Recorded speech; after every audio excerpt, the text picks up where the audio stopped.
இந்த நெல்லை ஏத்தி இறக்கிறதுக்கு, அதாவது லோடிங் அண்ட் அன்லோடிங், அதுக்கு ஒரு 40 கிலோ மூட்டைக்கு 40 ரூபா கமிஷன் வாங்குறாங்களாம்.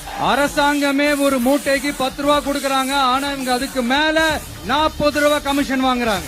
ஒரு டன்னுக்கு 1000 ரூபா கமிஷன். விவசாயிகள்கிட்ட இருந்து 10 ரூபா 20 ரூபா 40 ரூபாய்ன்னு காசை வசூல் பண்றாங்க. இதெல்லாம் ரொம்ப ஒரு மோசமான செயல். இது ஒரு அநீதி.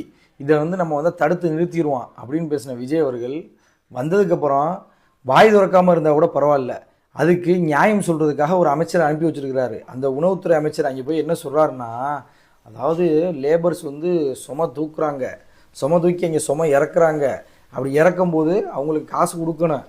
அதனால 10 ரூபா 20 ரூபா 30 ரூபா 40 ரூபாய்ன்னு அவங்க கலெக்ட் பண்ணிக்கிறாங்க. இதில் என்ன தப்பு இருக்குன்னு கேட்குறாரு. ஒர்க் பண்ணுறாங்க, டிவிஷனில் ஒர்க் பண்ணுறாங்கன்னா பொறுக்கப்பட சொல்லல, அங்கே அவங்க தங்கறதுக்கோ இல்லை அங்கே இருக்கிற டேலண்ட் வசதிக்கோ இந்த மாதிரி விஷயங்கள் இருக்குது. அதெல்லாம் அவங்க ஏற்பாடு பண்ணுறதுக்கு இல்லை. அதனால தான் அவங்க நம்ம பண்ணி தர்றதில்லை, தரலது வரைக்கும். அதனால் அவங்க 20 30 40 மக்கள்கிட்ட போய்கிட்ட வாங்கி அதை பயன்படுத்துகிறாங்க. நாங்களும் இதை தனங்க செஞ்சோம்.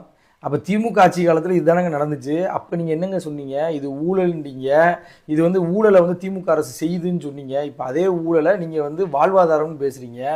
ஏதாவது திமுக ஆட்சியில் ஒருத்தன் வாங்கினானா அதுக்கு பேர் கமிஷனு, இவங்க ஆட்சியில் ஒருத்தன் காசு வாங்குறானா அதுக்கு பேர் வாழ்வாதாரமா? இது மாதிரி எத்தனை விஷயம். பாட்டிலுக்கு 10 ரூபாங்கிறத பேசுனீங்க, ஒழிப்ப முடியாது ஆய்வுன்றீங்க. இப்போ பார்த்தா கோர்ட் ஆர்டரு, இது ஒரு சாதாரண வழக்கம் தான், அதுக்கு இபி பில் கொடுக்க போகிறாங்க, இதுக்கு உங்கள் வாழ்வாதாரம் பாதிக்கப்படுது. என்னென்ன காரணம் சொல்கிறீங்க, என்னென்ன கதை சொல்கிறீங்க? எப்படா மக்களை ஏமாற்றி ஆட்சிக்கு வந்துட்டீங்க? அதாவது திமுக செஞ்சால் கமிஷனு, நீங்கள் செஞ்சால் அதுக்கு பேர் வாழ்வாதாரம்.